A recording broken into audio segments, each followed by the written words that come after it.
Aquarius, hi! Welcome to Mr. Queen PH at ito ang inyong weekly reading for March 17 to 23, 2025. So if you're interested in private readings, meron tayong link sa description at sa pinned comment. Pakicheck nyo na lang information kung paano mag-book for a private reading. Please subscribe to our channel to show your support, like, share this video, at comment na rin kayo kung kayo ay naka-resonate. Okay, Aquarius, let's see what's up. Anong ganap? Overall energy, possible challenge, opportunity, blessings, energy ng inyong money, career, finances, at ng love life and family. Bottom of the deck, Ten of Wands. Aquarius, kaya pa ba? Pagod na no? Six of Cups. I think you are, nandun ka sa point ngayon na you are making a lot of sacrifices for your loved ones, for your family. Oo. And rest assured, no, ito ay magiging worth it. Marami kang gustong ma-achieve for, not just for yourself, but also for your family. Yung mga taong nakaasa sa'yo, sinusuportahan mo, I see a lot of inspiration. So, mas inspired ka na tuparin yung mga pangarap mo. Kasi you have a family na nandyan para sa'yo. Sila yung inspiration mo. And yan yung mas matutulong sa'yo para mas mapadali mong maabot yung mga pangarap mo. So your overall energy is the Ace of Wands. So there is a new beginning. So this is a new exciting event sa buhay mo, no? So maaring may nagsisimula. Tingnan natin in what area of life for some of you. 7th house. So pwedeng sa relationship, merong exciting relationship. This can be exciting business partnership para sa iba sa inyo. This can be first time travel, makapunta kayo sa ibang lugar ng first time. So your challenge is the 4 of Cups. Maaring yung iba sa inyo bored. Na bored pa kayo, no, sa dami nyo nang ginagawa. So maaring you want to have some fun, lalo na kung ikaw ay you've been doing a lot of things for your loved ones. And yun nga, kailangan lang talaga balance, no? Work-life balance.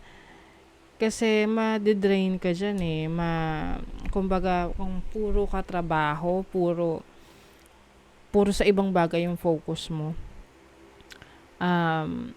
maaring dumating yung point na parang mapagod ka or maghanap ka ng parang feeling mo, yung iba pwedeng nagsi-self-pity, bakit ganito. Kahit na inspired ka, minsan naiisip mo pa rin na bakit ang dami kong ginagawa, 'di ba?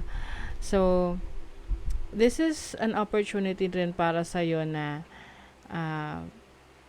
to yung to count your blessings. Oo.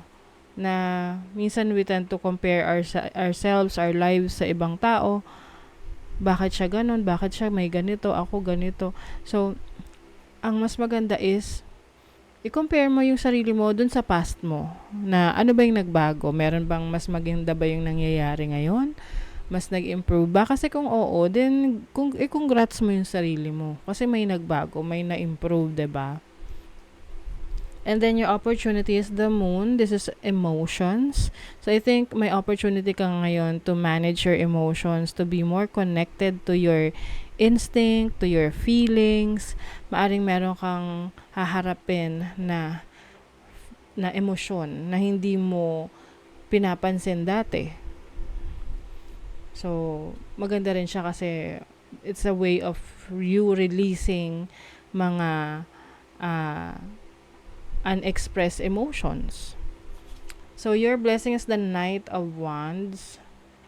So some of you, meron kayong mga exciting na ganap ngayong week na to.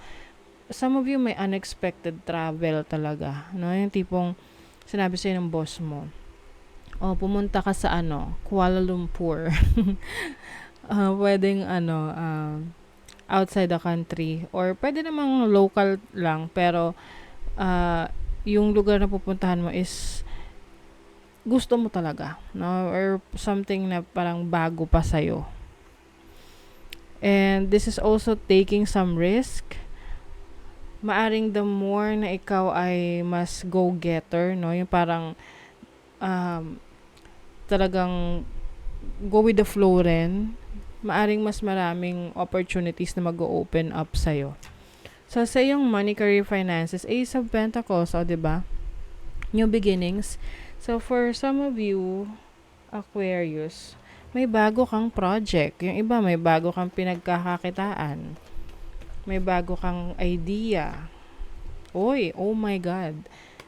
Aquarius, you are facing your future with excitement. You are following your dreams and embracing your passion. Diba? This is a new path, a new beginning. So, maaring finally, you are chasing your dreams or parang ginagawa mo na talaga. You're finally taking action sa pangarap mo, sa career, sa business, no? And then, sa love life, you have the Page of Cups. If you are single, pwedeng merong bagong person na nagpapakilig sa'yo ngayon. At kung ikaw naman ay may karelasyon na, I think yung iba sa inyo, bago pa lang tong connection na to, no? And kung ikaw naman may karelasyon na, if you're wanting to have a baby, pwedeng meron na baby na darating. Abundance. Your needs are all met. Pagdating sa relationship, yung iba sa inyo, naaasikaso naman kayo ng person mo, no? Ng person nyo. Naaalagaan naman, naibibigay naman yung inyong mga pangangailangan, especially doon sa resources, material na bagay, pera, good provider. Diba? May prosperity. Merong pag-unlad, merong abundance. Yung pangangailangan nyo talaga na ibibigay sa inyo.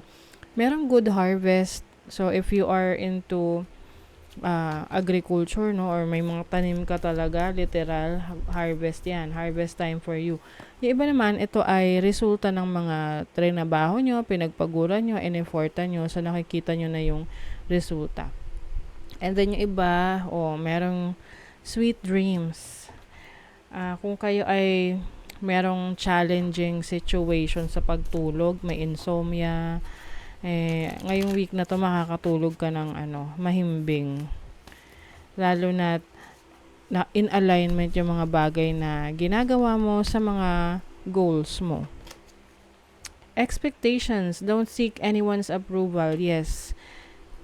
Ikaw ang ang masusunod. Huwag mong hayaan na